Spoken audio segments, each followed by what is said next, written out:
హైడ్రా కూల్చివేతలు మళ్లీ షురూ అయ్యాయి. సంగారెడ్డి జిల్లా అమీన్పూర్ మున్సిపాలిటీ పరిధిలో హైడ్రా కూల్చివేతలు ఉదయం ప్రారంభమయ్యాయి. స్థానిక వందనపురి కాలనీలోని సర్వే నెంబర్ 848లో వెలిసిన అక్రమ నిర్మాణాలపై హైడ్రా చర్యలు ప్రారంభించింది. రోడ్డును ఆక్రమించి నిర్మించిన ఇంటి నిర్మాణాలను కూల్చేస్తున్నారు. ఈ క్రమంలోనే భారీ యంత్రాలతో హైడ్రా టీం రంగంలోకి దిగింది.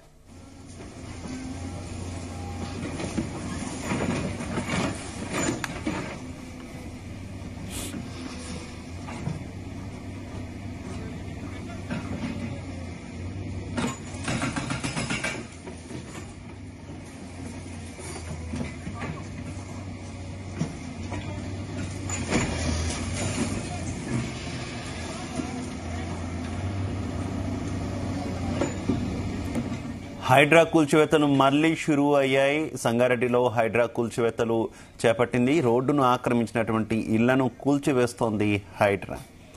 ఇక ఇదే విషయానికి సంబంధించి మరింత సమాచారం మా కరెస్పాండెంట్ నాగేష్ అందిస్తారు. నాగేష్, శివ, హైడ్రా కూల్చివేతలు సంగారెడ్డి జిల్లా అమీన్పూర్ లో మరోసారి రావడం కలకలం రేపిందని చెప్పుకోవచ్చు. అక్రమంగా ఉన్న నిర్మాణాలను కూల్చివేస్తామని చెప్పి హైడ్రా ఇప్పటికే తేల్చి చెప్పింది. ముఖ్యంగా ఎవరైతే ప్రజల నుంచి ఫిర్యాదులు వస్తాయో వాటిపైన పూర్తి స్థాయిలో విచారణ జరిపిన తర్వాత కూల్చివేతలు అయితే జరుగుతాయని చెప్పి ఇప్పటికే హైడ్రా కమిషనర్ రంగనాథ్ అయితే స్పష్టం చేశారు. ఈ రోజు ఉదయం 8 గంటల ప్రాంతంలో అమీన్పూర్ లోని వందనాపురి కాలనీలో 848 సర్వే నెంబర్ లో ఒక రోడ్డును పూర్తిగా ఆక్రమించి ఒక నిర్మాణం చేపట్టిన ఫిర్యాదు రావడంతో హైడ్రా అధికారులు దాని మీద పూర్తి స్థాయిలో దర్యాప్తు చేపట్టి అది అక్రమమని తేల్చడంతో పూర్తిగా నీలమట్టం చేశారు. ఎవరైతే అక్కడ ఉన్నారో ఓనరు అతను హైడ్రా కూల్చివేసే సమయంలో అందుబాటులో లేనట్టుగా తెలుస్తుంది. పూర్తి స్థాయిలో అదే హైడ్రా ఈ చర్య చేపట్టినట్టుగా మనకు ప్రాథమికంగా సమాచారం అందింది.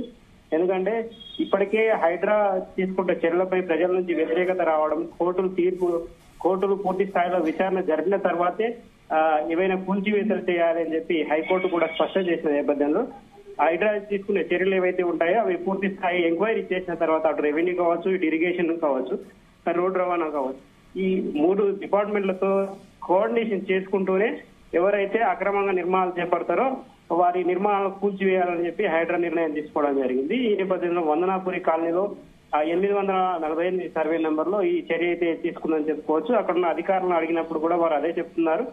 అక్రమమని పూర్తి స్థాయిలో దర్యాప్తు చేసిన తర్వాతే ఏవైతే నిర్మాణాలు ఉంటాయో వాటిని తొలగించడం అయితే జరుగుతుంది. పూర్తి స్థాయి విచారణ చేయకుండా మేము ఎలాంటి కార్యకలాపాలు చేయడం లేదని చెప్పి వాళ్ళు స్పష్టం చేశారు. మీడియా కూడా పూర్తి స్థాయిలో అక్కడికి వెళ్ళనివ్వలేదు. ఒక మీడియా ప్రతినిధి వెళ్ళిన తర్వాత పూర్తి స్థాయిలో విజువల్ ఇచ్చేసి ఇక అక్కడ నుంచి వెళ్ళిపోమని అయితే చెప్పడం అయితే జరిగింది. ఏదైతే కూల్చివేతలకు జరుగుతున్న క్రమంలో అటు కూల్చివేస్తున్న ఇటుక పిల్లలు కావచ్చు, ఇతర సామాగ్రి ఇతర వ్యక్తుల మీద పడితే ప్రమాదం జరిగే అవకాశం ఉన్న నేపథ్యంలో ఈ హైడ్రా అధికారులు అయితే ఇలా చెప్పడం జరిగిందని మనకు తెలుస్తుంది. ఆ రెవెన్యూ తర్వాత ఇతర అధికారులు అయితే స్థానికంగా అక్కడ లేదు. ముందస్తుగానే దానికి సంబంధించిన కూల్చివేత ఏదైతే భవనం ఉందో ఆ భవనానికి సంబంధించి పూర్తి స్థాయిలో రెవెన్యూ అధికారుల దగ్గర సమాచారం తీసుకున్న తర్వాతే ఈ చర్య చేపట్టినట్టుగా తెలుస్తుంది. ఎవరైతే ఈ నిర్మాణం చేపట్టారో ఆయన అక్కడ అందుబాటులో లేకపోవడంతో పూర్తి వివరాలు అయితే తెలియలేదు. ఏదేమైనా రెవెన్యూ అధికారుల సహకారంతో ఈ హైడ్రా కూల్చివేత అయితే జరిగినట్లుగా మనకు తెలుస్తుంది. Okay, thank you Nagesh.